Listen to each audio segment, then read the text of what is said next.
And I think that's actually fair. No. Maybe I can't. I think you're too out of touch. How old's Jinxie? He's like Jinxie's like fucking Northern Lion 38, cannot right? do it. You don't think Northern Lion could do it? I don't think Snipper says no Snipper from said downtown. no. I don't think he could do it. Streamer of the year? It's a young person's too old. game. Germa? Legacy. He did win Legacy. He could maybe win. Maybe. Well, age is not a factor. Here's the thing. I guess it's not age, it's the ability to tap into the youth. To and connect Germa with the taps youth. into the gay youth. The youth that's gay. You know what I think I'm realizing as I'm muscling through this conversation is that when I come back from things like Genesis and it's like real human beings and I'm like touching the earth and the grass and I'm playing a game that I love and I'm like, and it's all the things I like have loved now for like 10 years or whatever. And then it's like returning to the slop world. It just seems so far away and plastic and weird compared to the reality, the fun reality of something like Melee or something. You know what I mean? And that's like, that's my default state is this jaded slop hater. Does streaming not? Which I don't think is right. Like or going wrong. to the streamer awards, it's fun because we get to hang out with a bunch of people that we like and like talk to them and you know, a good portion of them at least, and spend time with them in the same way that you just did at Genesis. Does that not take away from this idea of it being slop filled? Yeah, the people that I like, I think, are such a small handful there. And it's not like I hate people. It's like there are people I enjoy seeing, but like the idea of what the Streamer Awards is versus the idea of what like something like Genesis is just so much more important. Similar feeling to you. When I was at Genesis, I was like walking around, and I think I like randomly had this thought of like, I was like, damn, Chillin' Dude was just playing Melee in 2002, and I was just like, that's great. And he still is like part of the Melee community. And I was like thinking about PP and like all these different players who've like been around for a super long time. And I thought about my life, and I was like, what am I doing? I'm like, well, I'm playing less and less Melee. I don't really go to events anymore. A lot of people who I meet here are like, are you going anything else this year? And I'm usually like, no, I'll see you next Genesis. And I was thinking about it, and I had a moment where I was like, I could do this shit. Right? I was like, I could do this shit forever. I thought about that too. I could go to the venue, I could play Melee till 5 a.m., and I could do that till I'm 40, and that could be my, you know, if I have a podcast that supports. It just feels supports right. me. Yeah, of course. But of course I have that like huge privilege, right? But I'm like, I want this shit forever, main. Shout out Drake.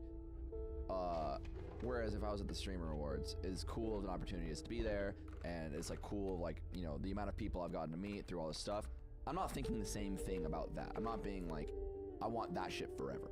It's just like, cool. This is like, cool, this is happening, and I'm excited to see everyone, and then it's fleeting and it's over. But Genesis, when it leaves, I'm like, man, there's like a hole in your heart. I miss that. Yeah.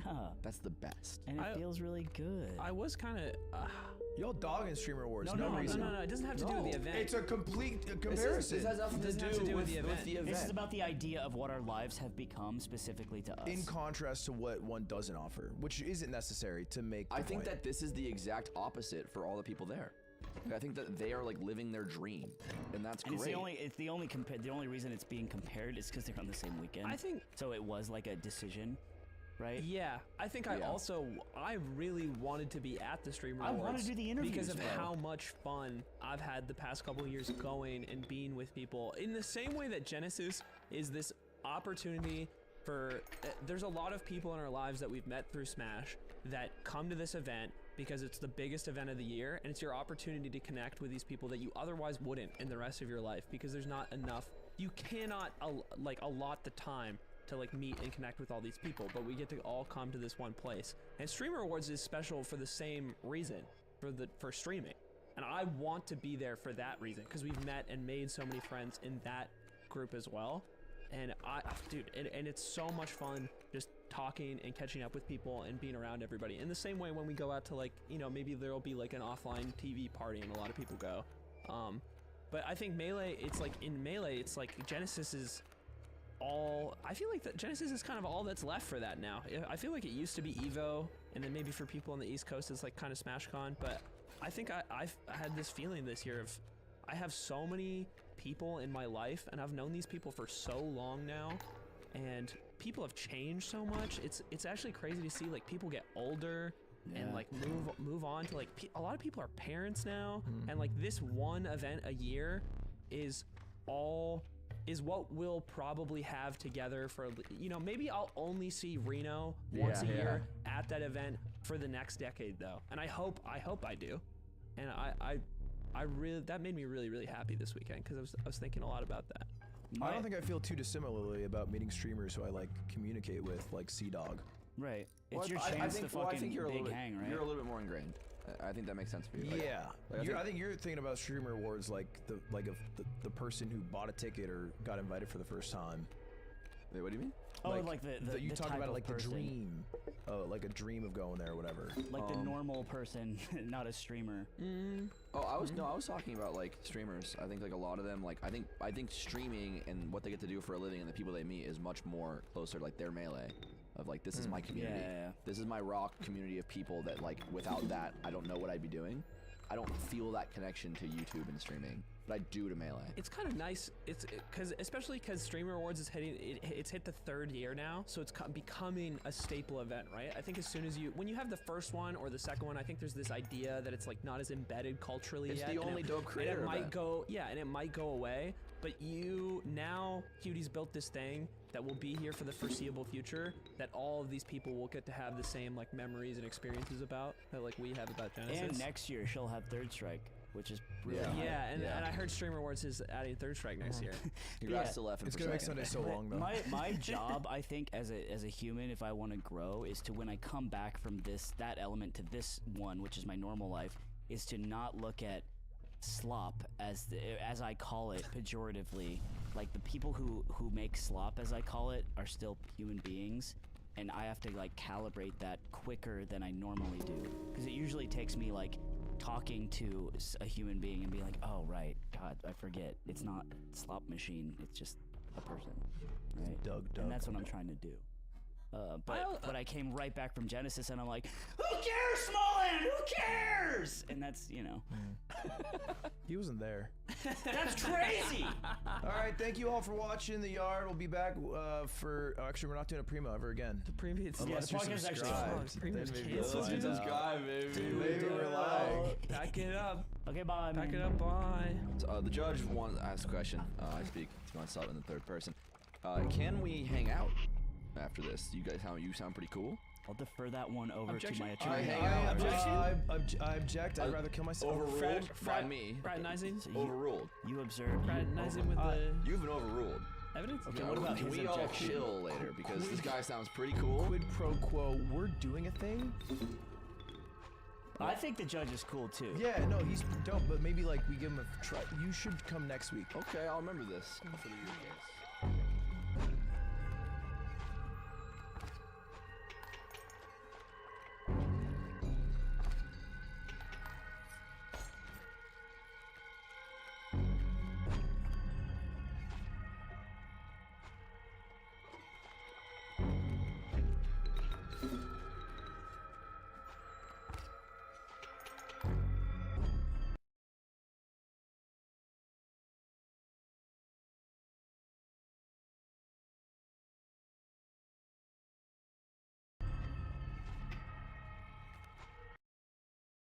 Hello, chat room. My room looks different. Yeah, what up, everybody? Practice? No, it's only one-on-one mode. Thanks, Capcom, for letting me be here. What up? Okay, so this is color 1, 2, 3, 4, 5. I like 5 is good.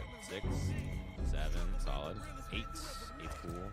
9, 10, and then outfit 2. This is color 1, 2, 3, 4, 5, 6, 7. Oh god.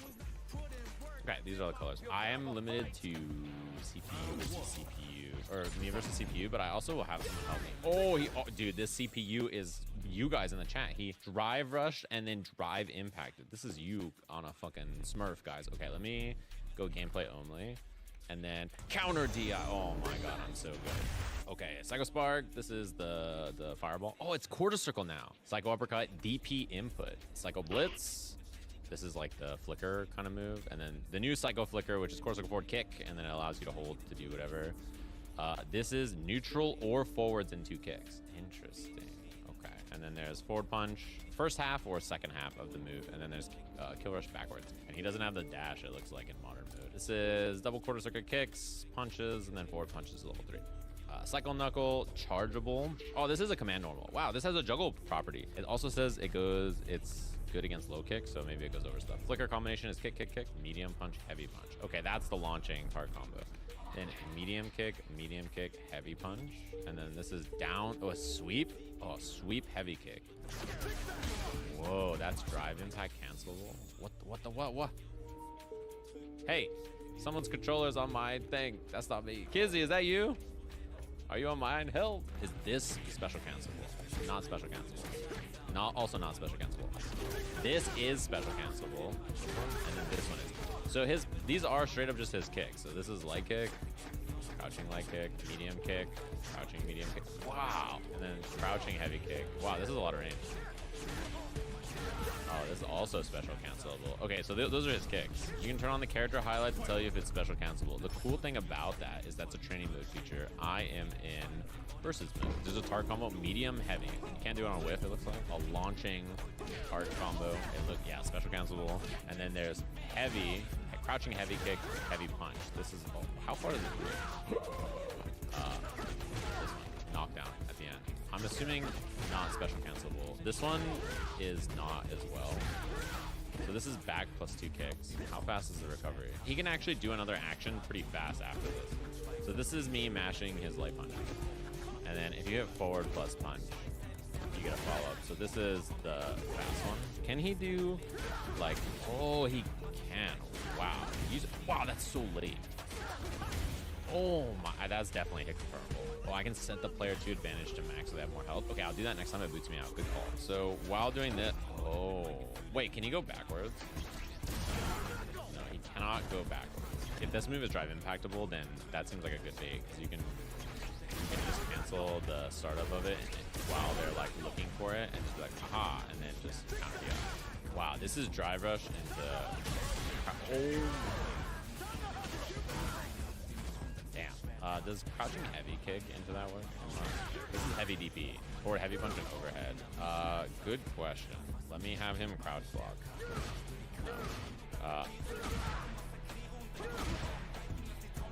Looks like it goes over lows. The other question I have is... No, I actually don't think you can juggle off that. DP. I can't also juggle off that.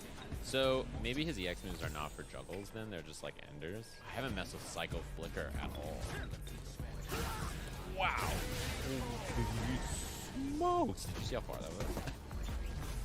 And if you hold it, it does the snatcher, right? Nope. Not allowed. Is his crouching heavy kick? Oh, his crouching heavy kick's not allowed. His crouching medium kick's not allowed. His standing medium kick's not. Wait, what are his lows? He's doing mids? Oh. That's a low. It's his punches. This is crouching. His crouching jabs a low. Damn, he's punching the sneakers. Dude, he is smoking some air. Okay, so this is a heavy fireball, light. Heavy fireball. Fireball drive rush. Yeah, he can do it. His taunt. Looks like that, and then this is back.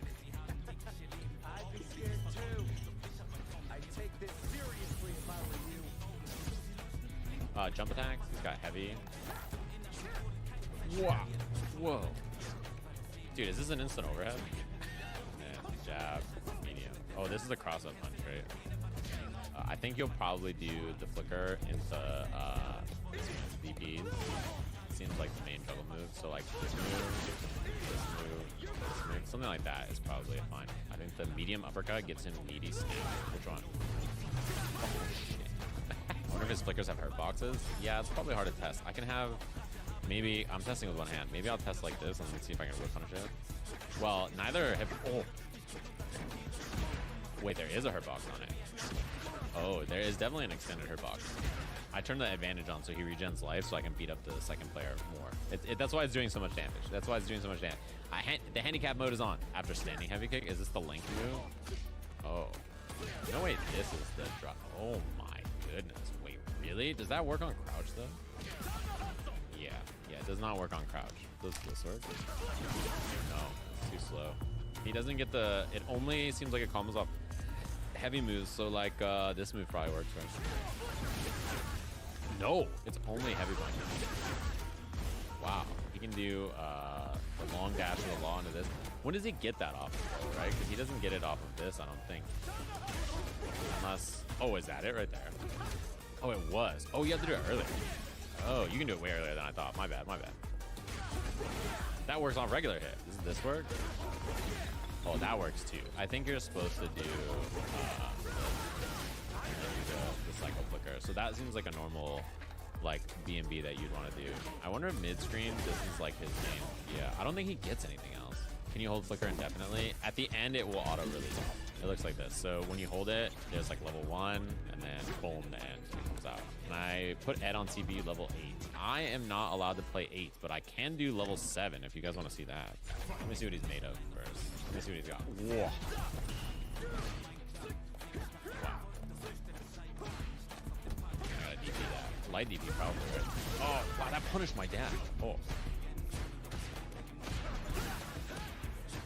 Hey. This guy is being my ass. Oh, meaty fireball? I'm gonna drive it back. Boom.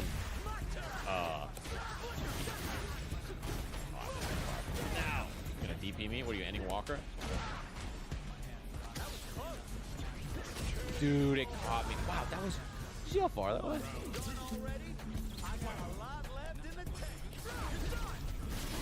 That was really far.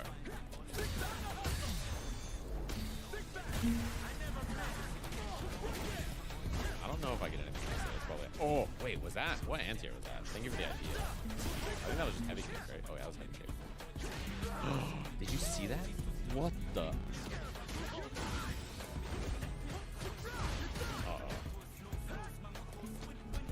The CPU's got some ideas. He already gave me a bunch of ideas. Oh. Wait, can I? Wait. Oh, that's. Okay, that's. His heavy kick seems like a really good anti-air. Alright, the CPU's got it. Wait, his jumping medium kick was absurd. Let me try this. Wow, do you see the range on it? It's really far. Oh, not a punish. Oh. Wait, it seems like also for Oki, the CPU did it earlier, but it seems like definitely fireball drive rush. You can just dash, like you need a kill rush to get Oki. Wow, you see how far that takes me? Oh, that beat my throw, by the way. It's so plus that it beat my throw. So like he did psycho the pull in, and then I did throw tech, and then he did crouching jab, and it just went in. So okay.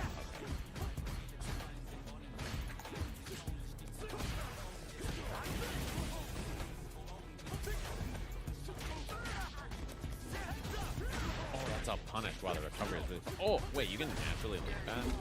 You can naturally link heavy kick into the light flipper. That must mean you can do heavy kick into the. You can do heavy kick into a bunch of stuff. Wait. Like you probably have a lot of time there. Okay. It's sort of powerful. That definitely will bait the eye. Did you see that?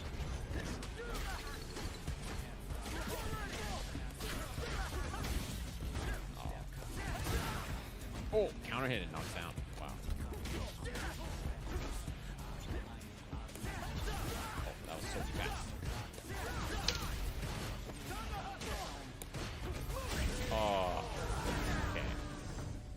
Yeah, he linked heavy kick on non-punish counter into light kick, light kick, light kick. So he did light into EX fireball, and that I think was a true string actually, and it seems like it's plus. I'd be very surprised if that EX fireball is not plus. He's cheating ass CPUs, man. The minute I did a fireball, he jumped. Oh, that was medium. Oh, yeah. Regular hit medium. Wow, that's really good. Wait, so he can just do... heavy kick into the medium heavy tar combo, and then he's good to go. Wow. His heavy is humongous. Oh my god. god, do you see that move? Well, that's pretty far, dude.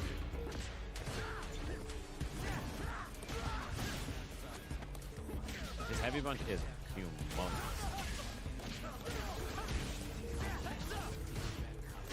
Oh my god, his heavy bunch is huge. Boom.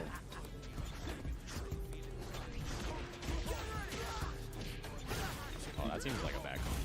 You can definitely just do. Oh, frame trap. You can definitely just do the target. Wow.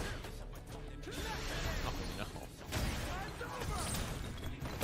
Wait, did my audio get messed up?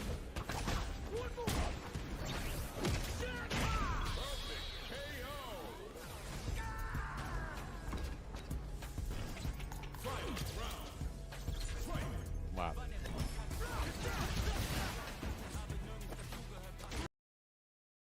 Worst path within reason, of course, right? Like the more data obviously you have, the better. The more opinions that you have that are different than yours, the better.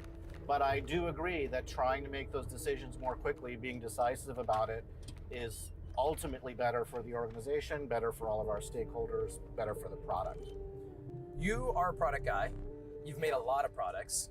Can you give me your favorite product and then your least favorite product that you've made in YouTube? Oh my goodness! Now you're asking me to like pick Pick one of your pick children. Yes, and it's going to come back to me when my Neil's teams choice. watch this video. So I don't think I'm going to pick a favorite product. Okay. Okay, you're more willing to pick a least favorite product. Well, let me think if I'm able to pick a least favorite Sure. product. I have your answer if you don't, by the way. Well, give me what you think should be my least favorite product. You gotta go first. I can't tell you. I know I have definitely made lots of wrong choices in terms of our products or features or what have you. We have shut down products that haven't worked. But you know what? I want you to start. I'll break the ice for you, Neil, because I sense a hesitation here. Yeah, what do you? I think, look, there's two that come to mind. Yeah. The first one, which everyone who's watching this is going to say, is the removal of dislikes. However, I don't consider that a product, and ultimately, I have an extension that fixes it anyway. So I don't care about that. Here's what I care about: stories. That product, I feel like, was not it. But I understand why it was created, because everybody was making stories. Did you try it a lot? Not once, no, one time. I did it one time. I did it one time. I did do it once. So you do have firsthand experience. I do have first-hand experience. And that's what I mean. Like when we learn that something isn't working on our platform, we'll adjust. It didn't solve a real use case on YouTube. Yeah. And so that is something that we learned, frankly, over time. Two things became clear. One is that format wasn't really about short form video. It turned out YouTube Shorts was really about short form video. Yeah. And the other thing is that that product that actually allowed for lots of engagement between creators and your fans and your audience in between your videos actually turned out to be posts. Yeah, and I like posts. And so as a result of that, it sort of like eliminated the need for that type of a format or product, because we already had things that catered to those use cases that our creators cared about. Sometimes it's better to actually make a decision, put something out there, try it out, learn, iterate, and if it doesn't work, course correct. And it's that's what okay we that did. stories didn't work, because it left us with shorts and community posts Correct. that do work. Yeah, that do work for what ultimately ended up being what we learned through the behavior of creators like yourself, what creators really cared about, and actually what their fans engage with. Let's talk about products that I guess weren't made. Because I talked to your predecessor, Susan. Yes, saw her the other day. Did she talk about me? Did she bring me up? I'm hoping you can open up the dash right there and pull out something I have for you. Uh-oh, let's see. This thing here? Yep, right there. Now, Neil, do you know what that is? I think it's the goose ass. That is a genuine goose ass. It is correct, Neil. That is an NFT that I bet Susan she would have to buy from me for $1,000 if YouTube made a bad decision or a bad product in the NFT crypto space. Now, it's been about 2 years since that interview. Yeah. You guys haven't really made a product in that space. I'm gonna even expand on this a little further. When you were first announced, people were anticipating this. They were calling you, to some degrees, like an NFT guy. Why do you think that happened, by the way? I noticed that.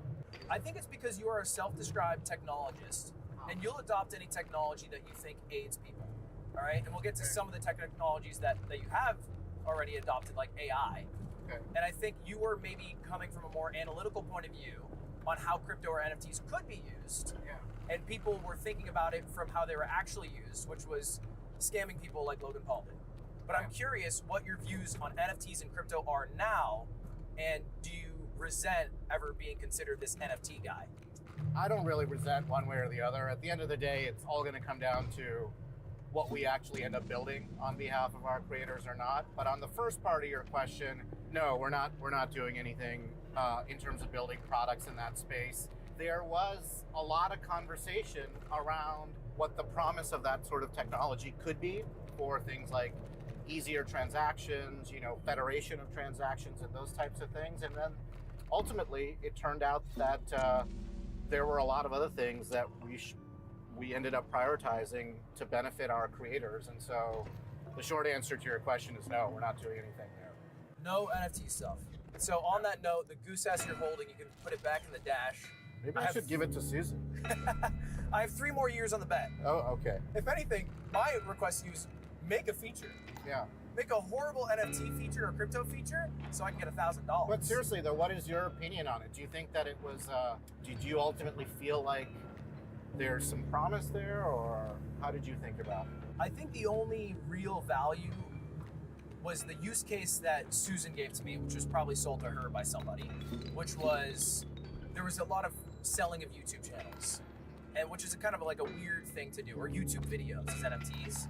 And if you were to do that, getting YouTube involved in that process in a smart contract wouldn't be a bad thing. But I think from where crypto usually is being used, or has been used as like a fundraising tool, is a bad idea. And I prefer the path that's been explored, which is memberships and ad revenue and AdSense. Yeah. And speaking of ways to make revenue, I, once upon a time, got a nice, juicy, fat contract from YouTube, like a sports star would. Do you know how much it was for? I was paid. Looking back on that, do you think that was a good idea or a bad idea?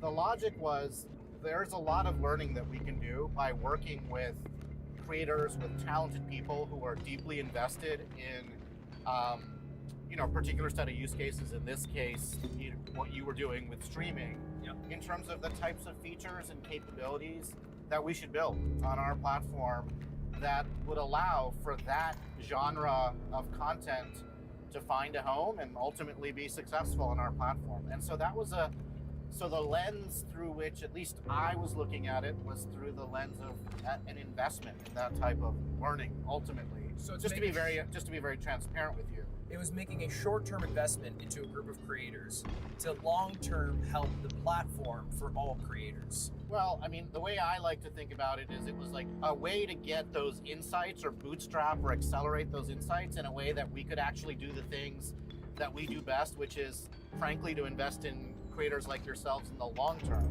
in a way that is our strength, which is building by products and capabilities, monetization tools, etc. But I would say that we've built a lot of things there that we learned through that experience that we might have gotten to, but it might have taken us a lot longer to have gotten to. And so Wait, I helped? when you come to our product reviews, your name will be invoked around a lot of features, particularly around streaming features. And it doesn't mean that we're always going to be able to pull those off, but we have done a lot of those things that are based on that feedback and insights, and also just how we found people would use our products. Your last exclusive signing was Phase Swag, September 2022, excluding some re-signs. Now, how you currently see live streaming on YouTube, do you see a need to do these investments?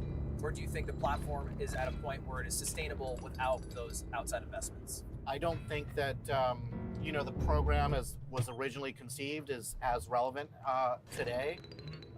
And I think that our focus, honestly, is like really building out that feature set that allows live streamers to do what they love on our platform.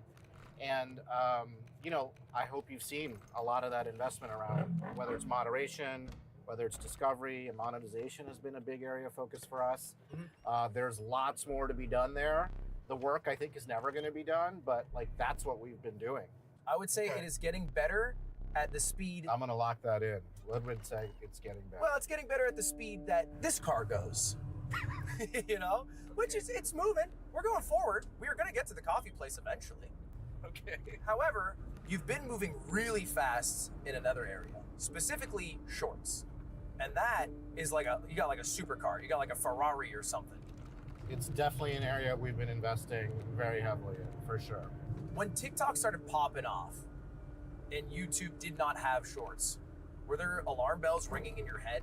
I mean, honestly, I don't really panic around a lot of different things. I mean, I think we are in the business of our creators, video, for the long run. I would say that the outside aspects that affect us and really feed into our roadmap are honestly what creators like yourselves and creators writ large tell us, and what our 2 billion viewers tell us through their behavior on our. 2 billion people watch YouTube? We have 2 billion users on our platform. There was very clear this appetite for much shorter form video. Like I said, mobile first, vertically oriented, and having a product capability was important there. And the other thing, obviously, that was really important about shorts was this sort of participatory nature of it, where creation and consumption, sort of those lines blurred a little bit. And I mean, you'll recall that plus button in the app didn't used to be there years ago. So like this notion of like ready creation actually was a concept that came out of it as well. And so that was really the driver behind the innovation there. But that doesn't mean that we're not investing in things like live and live streaming. I mentioned a handful of features. Like you said, there's lots more to be done there. I understand the desire to go even faster there. Some of the challenges of live are different than they are for VOD, whether it's short form VOD or traditional VOD. And so we have to kind of make all of that work seamlessly in our platform. So that's some of what you see in terms of sometimes what you might perceive as us being maybe deliberating a little too long on a feature or something. Well, I've actually become, my third eye is awoken by Todd. Todd, part of S&D. Yeah. I spoke to him, but he's made me realize that what ultimately matters is YouTube. And so, although like live streaming is a component of that, it is the middle child of the components, right? It is not like long form videos, which is like the root, the proud son. It's not like the youngest child, which is growing the fastest and the strongest. And it is the, I think, least used by most users. And if you put too much effort into pushing it, it can hurt the other two children.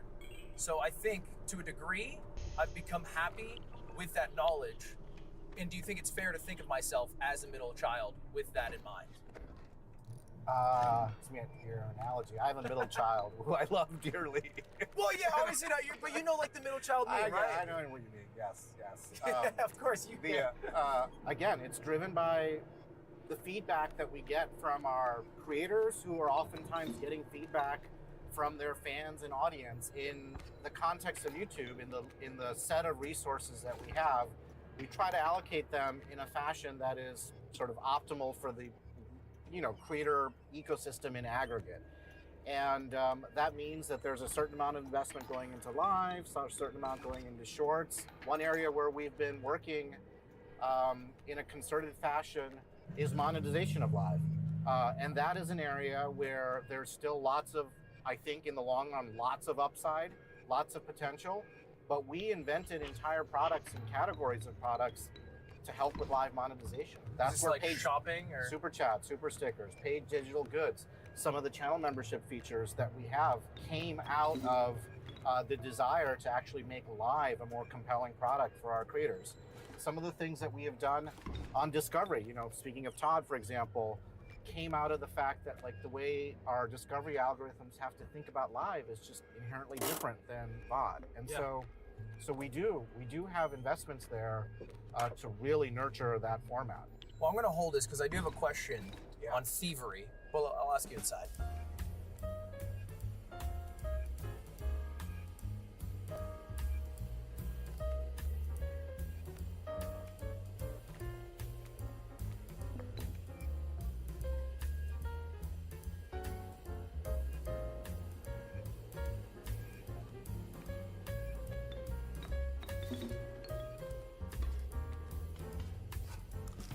Well, okay, I wanted to ask you about stealing. Because something that happens with YouTubers is there's a lot of sharing and sometimes stealing of ideas, right? And I find it a bit flattering. Like I've had an idea before, and then a creator took that idea, and then they ran with it. I think it's cool. It means I feel like I did something right. You were talking about super chats. Some live streaming companies have implemented similar things. Do you see that happen? Do you care about it when they take an idea? Or is it just part of the game because you're like, hey, I've taken stories, you know? How does that work? I really try not to focus on it.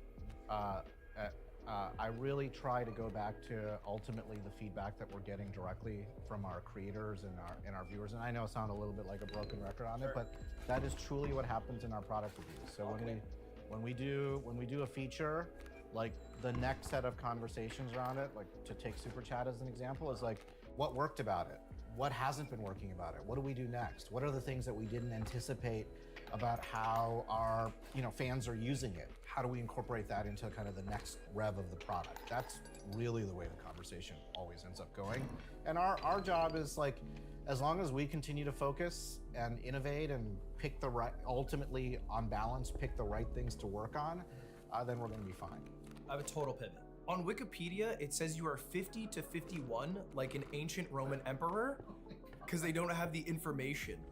How is that meaning possible? Like they're missing my actual birth date? Yeah, they have like a range, like they've uncovered your tomb and they're still trying to count the circles in it. Wow, you're gonna break news here. What is your birthday? July 14th. You're a Cancer? I am, yes. I'm July 6th. Oh, wow. Pleasure. Would you swap jobs with me for a day? I don't think I could do your job. No, I don't. That think is I such have, a nice way to say I couldn't do your job. No, I don't think I have the talent to do your job. Like a streaming thing?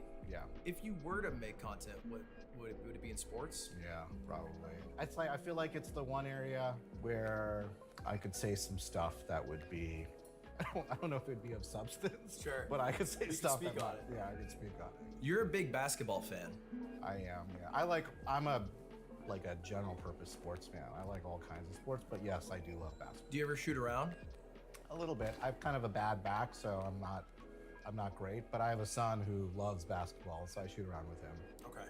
All right, I might have a challenge later. We'll talk to you in the car. Okay. Do you shoot around? I shoot around. I play every week. Oh, wow. I just got into So it. you're like legit. I was an all-star bench player in soccer Okay. for high school. All right, so you're an actual athlete. Well, bench talented athlete. captain, I Okay. would argue. As I've gotten older, I've gotten more into it. Yeah, I'm But- more into basketball. Yeah. Yeah. And I watch every Celtics highlights on YouTube. I think you are already pursuing this, and you probably can't say anything, but it would be sick if that was on YouTube TV. Those highlight clips. And the NBA games themselves. I mean, well, YouTube TV has NBA games through our partners Sure, but like, directly. you can't speak on this. I know you can't speak on this. I can see it in your eyes. So we won't talk about it anymore. Instead, we'll talk about shorts. All right, let's do it. Because I have a problem with shorts. It's grown a lot, and I get a lot of views from shorts. But sometimes when I scroll through an hour of shorts, I feel really bad. Oh, now you're talking as just a viewer. As a consumer. Yeah, as a consumer of the videos. And it's the only time where I'll conflate the term doom scrolling with YouTube, a website that, for the most part, I never feel bad being on. And I consume a lot of YouTube. I consume a lot of YouTube Live. I consume a lot of YouTube long form. But Shorts, because it seems so pervasive now, and it's oftentimes at the top of my feed, I'll get sucked into it, and the only thing I will leave after a session of scrolling through videos is how much time has passed as opposed to what I watched. Do you watch different content in Shorts than you do on the rest of YouTube, or does it tend to be the same thing, or? I think it's Curious. It tends to fall under similar themes, but it usually escapes those themes. So what'll always suck me in, because I watch recently, because I've been getting into basketball, I watch a lot of basketball highlights. And it'll be like craziest basketball dunk. And I'm like, I gotta see this. And then I'll scroll and maybe it's another basketball, like top 5 crossovers to learn. And then 4 later, it's like just something totally unrelated. And maybe it'll bring me back to basketball, but it'll always try to generally show me other things. What I've noticed is that the goal has been grow shorts. Let's get bigger on shorts. Not just from your perspective, but also from creators. And so sometimes they use gimmicks which make the quality of the shorts worse, but they do it to get more views. And I'll give an example here.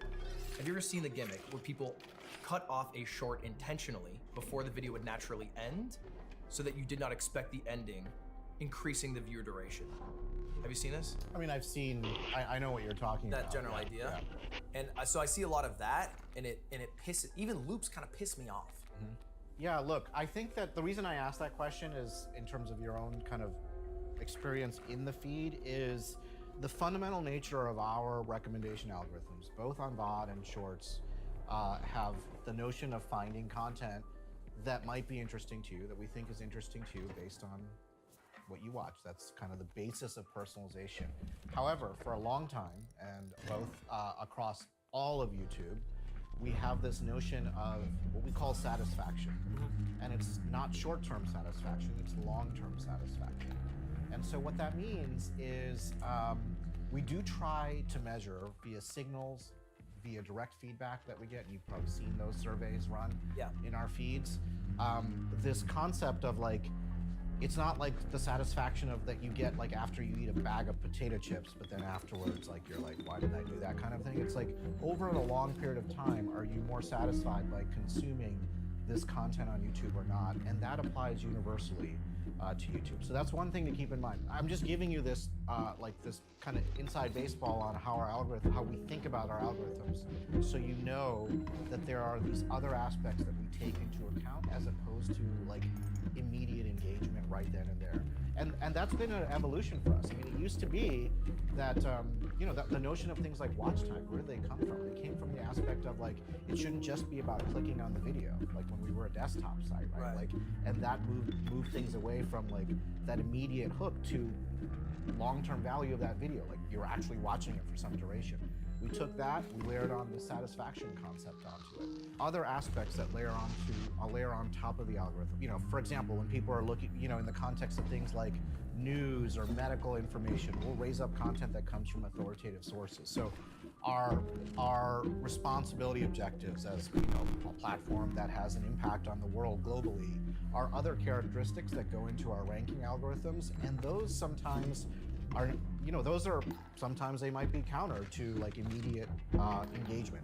And so I'm giving you all of this as factors that you should know are a lot of the signals that go into our algorithm. And so what you ultimately see in the Shorts feed, and we're by no means perfect and there's always room for improvement, is ultimately a combination of all of those things. And it is not oriented around how do I get you to just stay here, you know, immediately to drive up engagement right then and there.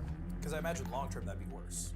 True, but I also think, I agree with you, but I also think that I do think that there is this fundamental notion, and hopefully you get this sense, you know, everybody you talk to at YouTube, of living up to our responsibility as a global platform. That's a really big part, and I always say this, you know, whenever I lay out the priorities for YouTube, and I used to do this in my product job too, those sets of priorities come off the top. Like that's where whenever there's a trade-off, that's actually not a difficult trade-off for us. We will bias that. It turns out that in the long run, to your point, that's actually good for our business too. But independent of that, that's the right thing to do, and we are going to prioritize that, whether it's Shorts, whether it's VOD, live streams, etc. And that's, I think, held us in good stead, and we're gonna continue to make that literally the top of the pyramid. You're a product guy, I have a product idea. Okay. You're scrolling through Shorts, and you know how sometimes it pops up and it's like, hey, you've been scrolling for a long time, you know, or something like that. When it pops up, it says, hey, you've been scrolling for an hour and 14 minutes. Do you feel good about the time you've spent scrolling? Huh? Because asking for any individual short is tough. You've probably scrolled through 400 of them. So if you do that, maybe talk about the entire session, you get like the happy or sad face, like when you walk out of a fancy toilet. Mm-hmm. Good product idea? I mean, we're always open to look at what that intervention looks like. Your point is like, ask the question. Yes. To make it a more active moment. Yes. You should think about that. Okay. You just think about it. I got a few things up here. Yeah, send us the list. We love getting your list. Just give me your personal cell. I'll just send it to you. I will give you my personal cell. Text them to me. All right, we'll get out of here. We got to get you back to the Avi. You're busy, man. Okay. Thank you, everybody. Yo, that cappuccino's fire. Thank you.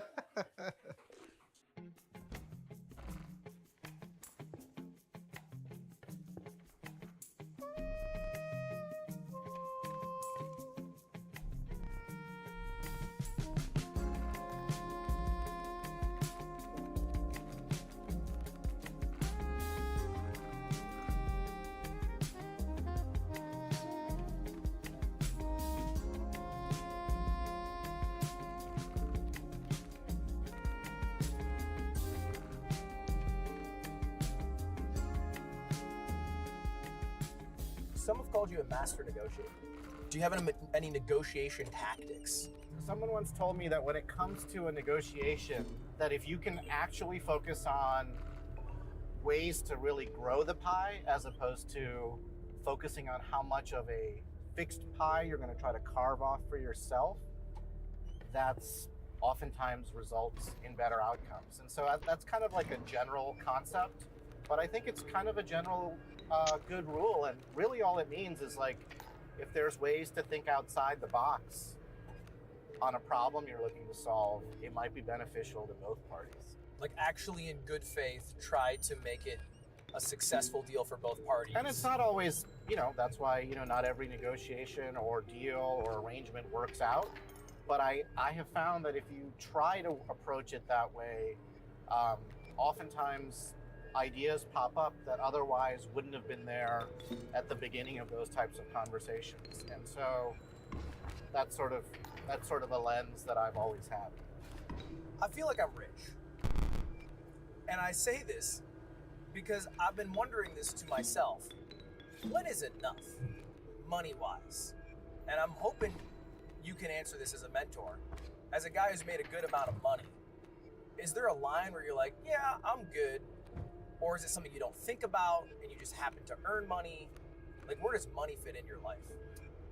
Ah, wow. That's an interesting question. And I'm not sure I'm going to be able to give you like a great answer on that. What I would say is, I do think about sort of what is the motivation as to, maybe why I come to work every day, or like what do I actually end up doing with my time. And by the way, you touched on this in your video in terms of, why YouTubers retire. So frankly, I think Wait, you watched it? Yeah, I watched it. I watched it. Like you were super nuanced about it. And Did you like it? Like, yeah, I think you kind of hit on a couple points, and I think that point that you made about not just why somebody might quote unquote retire, but how, I think was an interesting and I thought that was really interesting. So just kind of riffing on that, for me, the motivation of coming to work has to be about like, what am I actually doing with my time? Like, you mentioned money, but I would say another sort of scarce quantity or thing to think about is your own time. Like, we all ultimately have, finite time in a day, in a week. In a life? Yeah, and in life, just, not to get super deep about it, but you might as well try to focus on something that's actually motivating for you. And if you look at sort of the way that I've at least thought about my career, even before I was at YouTube, you mentioned Google and DoubleClick, a lot of it has been about combining two things for me. You've asked me to get very personal here. Yeah, I have, but you don't have to. I appreciate you. No, I'm happy, but it's really been about the fact that I do love technology. You said that I describe myself that way, and I've always been that way since I was a kid. But the other thing that I've always loved is like media and creative pursuits, not because I have that talent, but because I enjoy it. And when I was working in advertising at DoubleClick and Google, a lot of it was about enabling that, right? Like, what does advertising do? Just like it does on YouTube, it also does it across the internet. It enables the production of all this amazing content and ideas that we all consume and like to watch or read or listen to. That's like my motivation, and that's inspiring to me. And so that thread has carried through my career, including my time at YouTube, but also before my time at YouTube.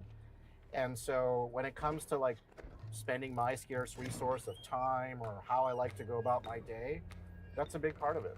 Is it fair to say that your goal is using technology, you want to help enable creators, creative types, and create basically the best ecosystem for them to thrive? And if that is the goal, when do you get to end? I mean, in a nutshell, that is the goal. That's a big part of the goal. That is, a much more eloquent way of putting what I was saying in terms of my motivation, and frankly, I think a lot of my colleagues and coworkers' motivation at YouTube. And I think for YouTube, for where the product that we build and where we work, my again, to use a sports analogy, I think that we're probably still in the first or second inning. First or second inning? Honestly speaking, like, I really think that we're still in the early days What? of what the capabilities here can be. Think about where YouTube was when Me at the Zoo got uploaded, right? Like, Yeah. And think about where it is today. That was 17 years ago, 18, almost 2 decades ago. Right. And think about where YouTube will be 2 decades from now. Like, it will be profoundly different. And I just think that, like, we're more so on the early side of that journey than even halfway through or certainly the later side of that journey. And that's like super, super exciting. We're sitting right now in the middle of what I think is kind of like the early phases of a pretty profound paradigm platform shift in terms of what we're seeing with AI, for example. The types of opportunities that that's going to enable for creativity, back to this concept of creator ecosystem, like, I don't think we've actually imagined all of them yet. Like, you see all the things that, you're starting to see pop up, but I think that, like, the real use cases, both on the creation side as well as on the consumption side, are yet to be invented. And so, like, that's going to be a huge accelerant. And I think the cool thing about, getting to work at YouTube is we get to be at the center of that, like, profound shift in technology, AI in this example, but also human creativity. And so our reason for being is to actually harness that technology, not as a replacement for human creativity, but as a means to actually empower it. Like, I don't think it ever can. I'm a firm believer that it can't replace human creativity. I don't either. And I'm like, one thing I feel like I know for sure is that. But I do think that it will lead to some incredible tools, like something that you could, you might imagine as a creative person today that in your head is like, that's going to be impossible to pull off.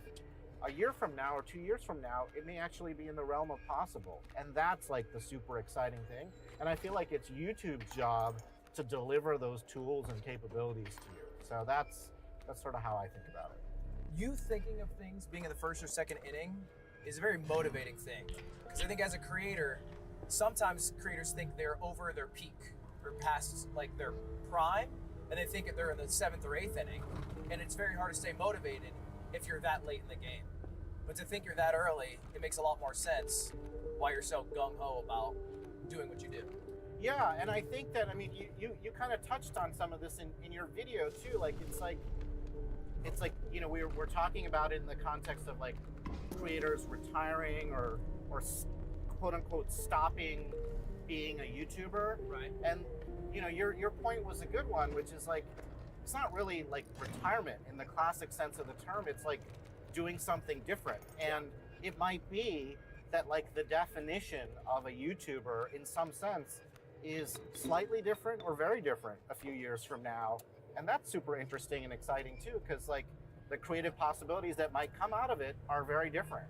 And so that's sort of how I view these things. You've talked ad nauseum about AI because it is one of the biggest topics. Do you fear it at all? Like the singularity, like I feel like being in Silicon Valley, it would be very easy to immediately start fearing it. Or perhaps start loving it too much. Where do you put yourself on that spectrum?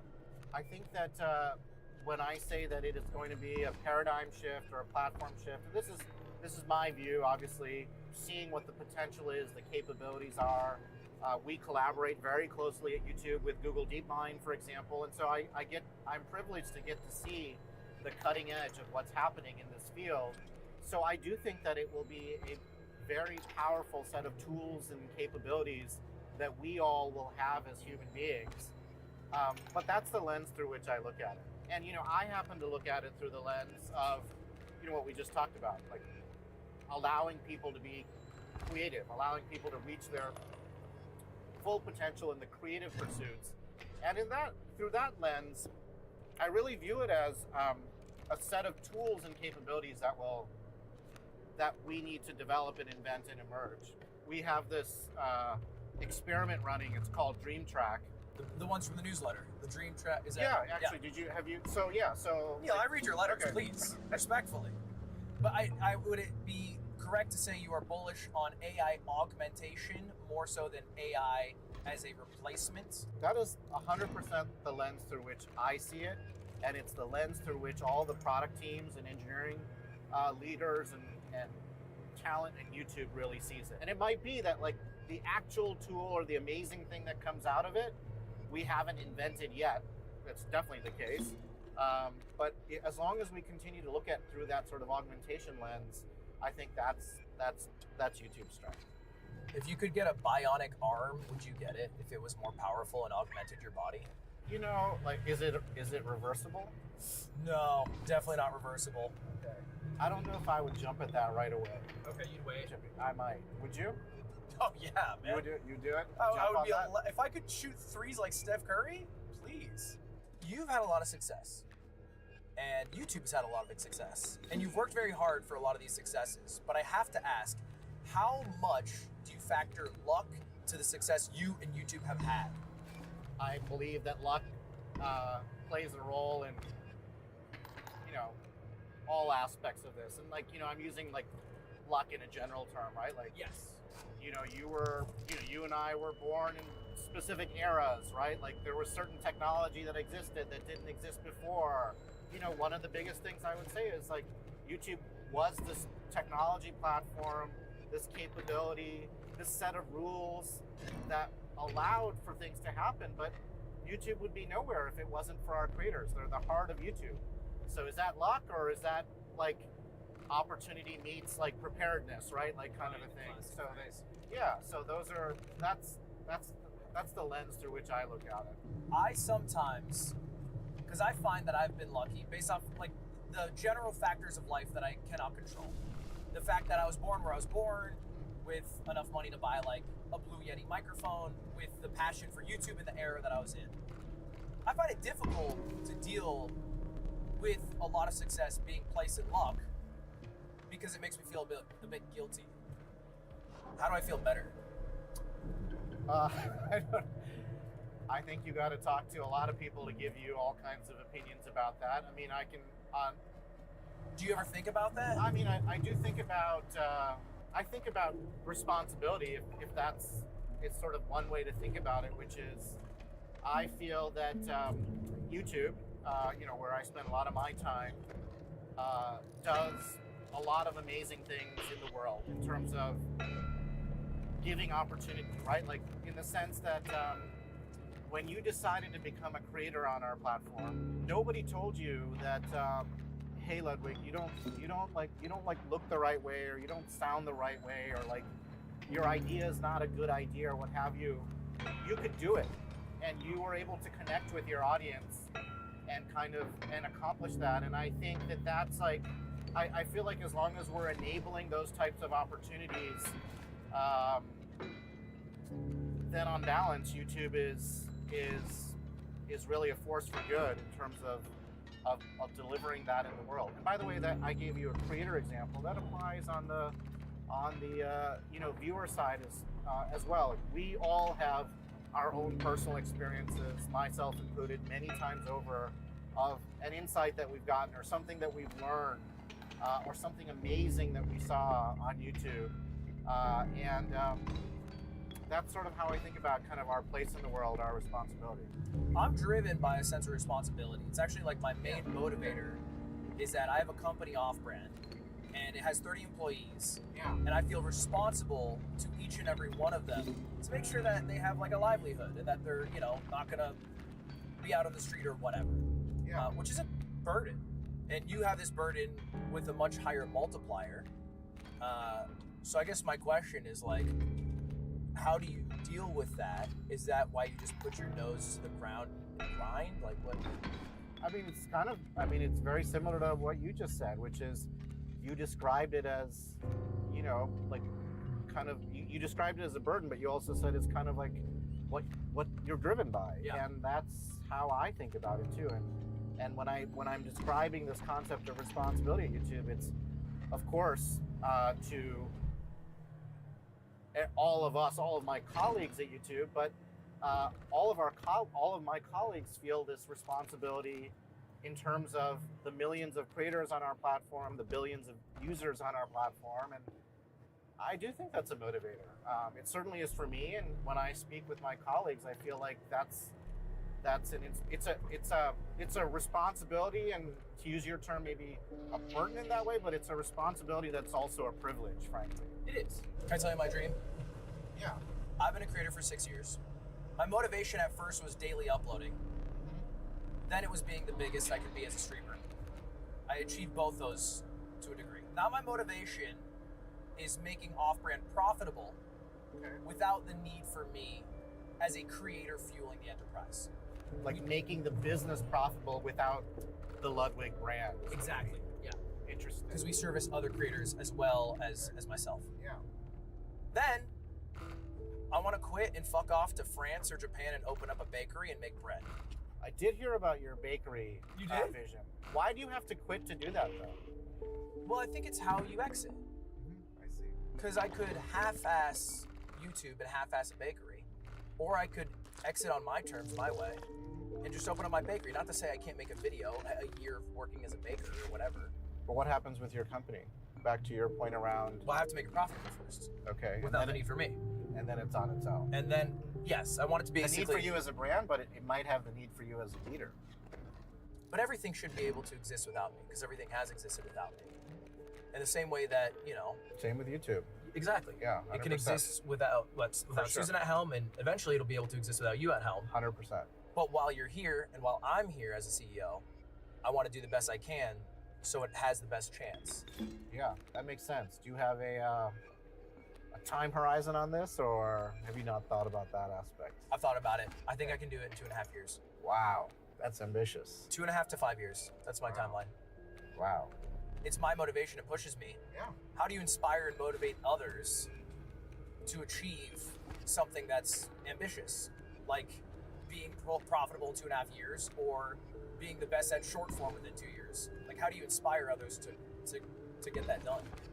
Yeah, I mean, I think part of it is actually sort of what you just did, which is articulating a vision and kind of a path there. As I imagine that some version of what you said is what you share with your teams and the like, and I think that that's motivating and inspiring for people. I think that what motivates myself, but our colleagues, is not necessarily like, let's be like the biggest at this or what have you. It's really back to, like, did we build a service or a product that just gets really, really great feedback and usage by our creators and viewers? So, we talked a lot about shorts. We talked a lot about live from a creator's perspective, but also, like, we love to hear that kind of feedback from our viewers. Like, I love to hear when I'm either, at dinner or even like just walking somewhere and somebody will say, oh, because of you, I discovered XYZ creator. Like, that is like the goal and the motivator. Or, I was watching the NFL on YouTube and I love your multi-view feature or what have you. Like that, that's the motivator. Yeah. For me, and I think it is for a lot of my colleagues. You just like making dope shit at its core. Yeah, and that's like the long term, back to my that's why I think we're sort of still in the first or second inning of it. There's a whole long road of things that I think we're going to get to continue to build and deliver for creators, really all over the world. Like, we're just getting started on it. Well, I have two final things because we're just about at your office and you got some stuff to do. All right.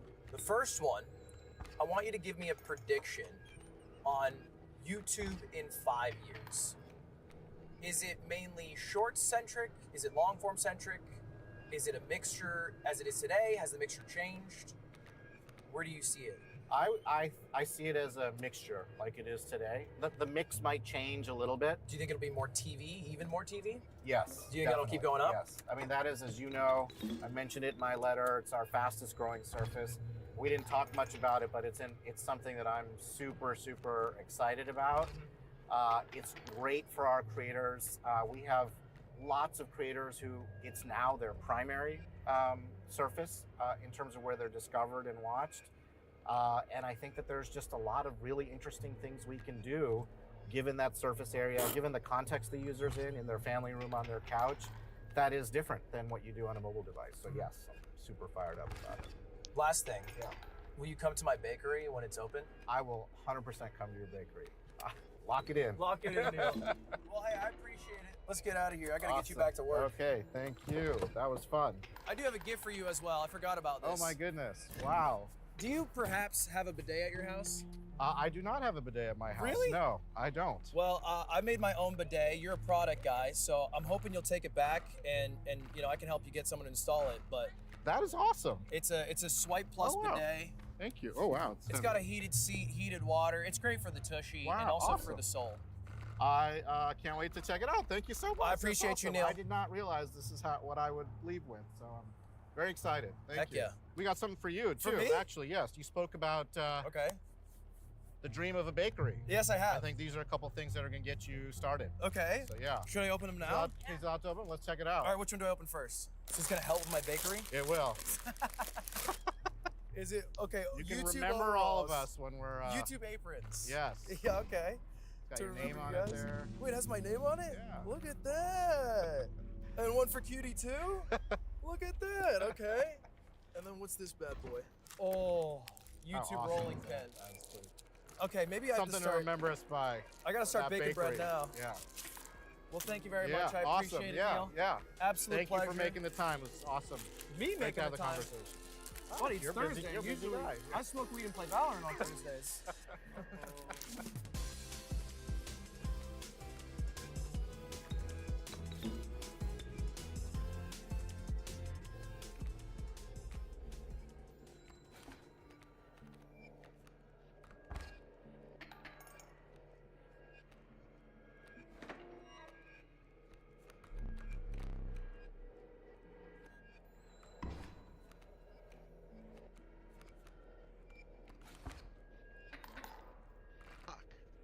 Fuck.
Hey, what's up, everybody? I just got back from Capcom Cup. I have not had a chance to watch the new Project L footage yet, but I did see like some of the news, like the name and stuff like that. So let's take a look at the video, see what's going on, so that I can catch a fat nap and then wake up and do some more Capcom Cup tomorrow and see what's going on with all the news. Executive producer of Riot's upcoming Hey, TV2 Tom. Tag Fighter Thomas. 2XKO. T Cannon. We've got a few things to catch you up on. Whoa. This stage is cool. The music's cool too. This is not the music for this stage, or the Ionia stage. It's cooler. There it is. The name. We finally have a name. Project L is now 2XKO. This year, we're entering a new phase of development. Our dev team has grown significantly since we last talked, and things are really ramping up. All right, 2XKO. Did any human being expect that? I did a thing on Twitter where I was like, hey, what do you guys think? Like, what do you think the name's gonna be? Runeterra Rumble or Legends of Fighters or like, you know, various other things. So 2XKO is very interesting. I don't know why they went with that. I think like literally every person's response was just like, huh? Somebody's job is to name the video game, and they must have had some compelling reason to name it. But for me, I don't know why it's called that. I'm so confused. I mean, there's two characters and they both have to get KO'd, but is it supposed to be like 2 times KO, double KO, or is it just 2x KO? Like, I don't know. I have no idea why it's called this. It's really funny. People call it Dos Equis, which I think is honestly the sickest. Maybe they'll explain at some other point why it's called that. Overall, we're building an always evolving fighting game for the FGC, and there's so much to be excited for. The lady. Okay, I do have some insight on this character. Thanks to Jam Crofts, he asked, hey, for all of us like playtest gamers who went and played the game early before EVO last year, you guys may remember that. Alawi was in the playable build there. Are we allowed to mention in our content that she was playable when we went and tried the game? So thanks to him for asking, and Riot immediately was like, go for it, which I thought was really awesome. I really appreciate that they're letting us chit chat about stuff, and I'll talk about her in a second. There's also a lot we still have to figure out, and so that's where we're gonna need your help. She's so cool. She looks awesome. I have to say, visually very cool. Last fall, we brought the game to EVO to get your feedback, and we're extremely grateful for all the time and support you gave us there. Since then, we've continued talking directly with the fighting game community all over the world. In 2024, we want to take that community focus to the next level and give you all more opportunities to play the game and give us feedback. So, you're going to see us pop up with a playable demo in a bunch of places across the world. As a reminder, we'll be at EVO Japan in April. Yeah, I'll be there. If you're attending, I don't even have a job. I'm just going to play the game. We'll just be looking at major events, so keep an eye out for more announcements soon. Did you hear that? That means they're gonna bring it to my house and let me play it all the time. I'm curious what they have in mind. I'm assuming like they brought it to, I saw South America not that long ago. They're bringing it to Japan now. Like obviously the game's far away from being finished and it has things that people want to change and stuff. But I think most people are just happy to get their hands on it and try it and play the video game. So for those of you that can't make it in person, the team will be sharing some of our development plans online to get your perspective. So follow the new 2XKO channels and keep in touch. Nice. You're gonna see a lot more of us this year.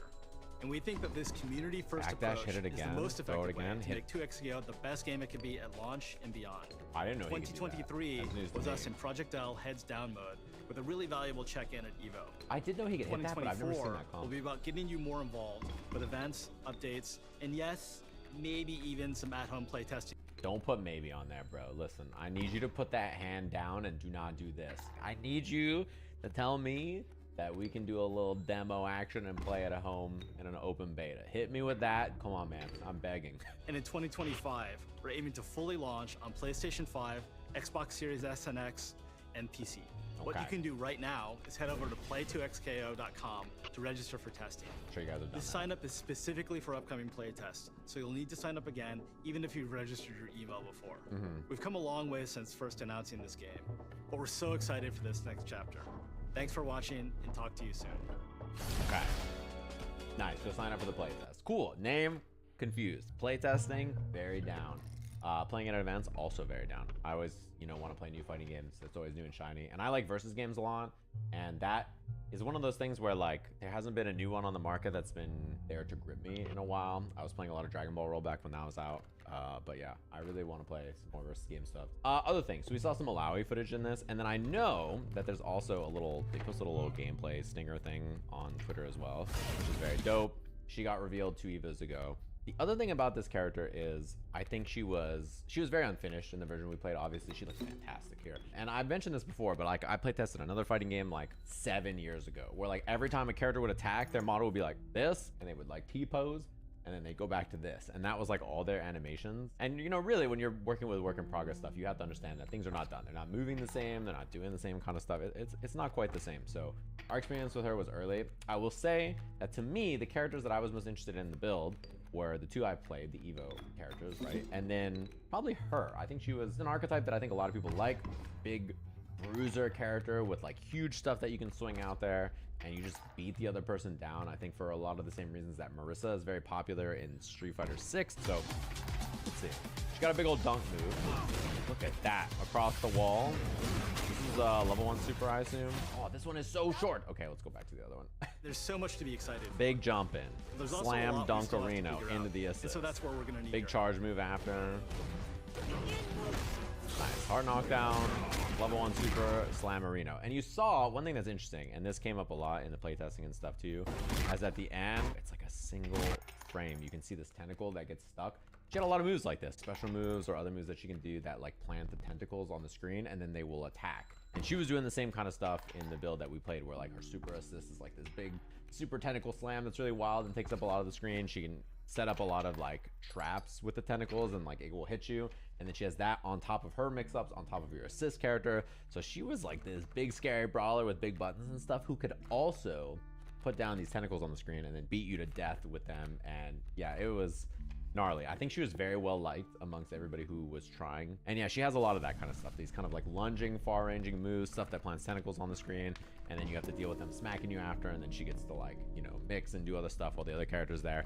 Adds another layer on top of it. Yeah, I'm happy we got to see some of her here. They've announced the name. They announced the game's gonna be playable at more places. I'm hoping that there's more characters that are finished. Like, she looks pretty finished to me in this, but I really hope we get it hands-on at something else soon. Like, if not EVO Japan, whenever the next time the game's gonna be playable offline, I would love to try some more characters. It'd be super dope. Because it's like a versus game, right? You want a lot of characters in the launch roster. You want people to like you know, have a lot of stuff to dig into. We want to get some more stuff playable out there. It'd be really nice. 2025 doesn't surprise me, but I really hope that there's like betas or things that we can all play this year. I really hope everybody at home gets to try it, because like when you get to go try a fighting game in person, it's really unlikely that you try a game for the first time and you're like, wow, that was whack. It's almost always really fun, right? And so to me, the real value is like once you get to sit down with it and everybody gets to try it for a little while and get their hands on it and get a feel for it, you can really get a sense of how much you enjoy it, rather than like a very short experience, like having fun, just like hitting some buttons at a convention or something. It's very different than when you're playing it for an extended amount of time at home or something like that. So I'm gonna be going to EVO Japan just because I figure why not, and I will definitely go try to play this. If they will have me at the booth, I will happily go and record whatever I can for you gamers, like whatever's finished, or if they tell me to scram, they tell me to scram, and I'll just get back in with a fake mustache. I'd say fake nose, but I'm already most of the way there, so I'll just like show up incognito, put a hat on, try to be like Maja-san, and just keep getting back in line and playing the game. But it's really cool to see the news. Like, I'm really happy that the game is moving and grooving, and that it actually exists. Like, it's out for us to talk about it and see, and it has a name, even if I don't understand the name. So if you have any questions or you want to say anything, drop them in the YouTube comments and I'll read them, and I'll probably talk about those when I'm watching Capcom Cup Finals from home this weekend, since I'm working Thursday and Friday, and then the rest I'll be restreaming at home. So come say what up. We'll talk about, I was gonna call it Project L, but it's not Project L anymore. It's Dos Equis KO, 2X KO. What do you think about Big Lady on campus? What do you think about all the other characters, the release date, the name, all that kind of stuff? I'm very curious what you all think. But yeah, I'm gonna go hang out with my cats and sleep. Thanks gamers for checking out. Oh God, thanks gamers for checking out the video. I'm very tired. I'm gonna go sleep and get some food now. Bye. Catch you guys later.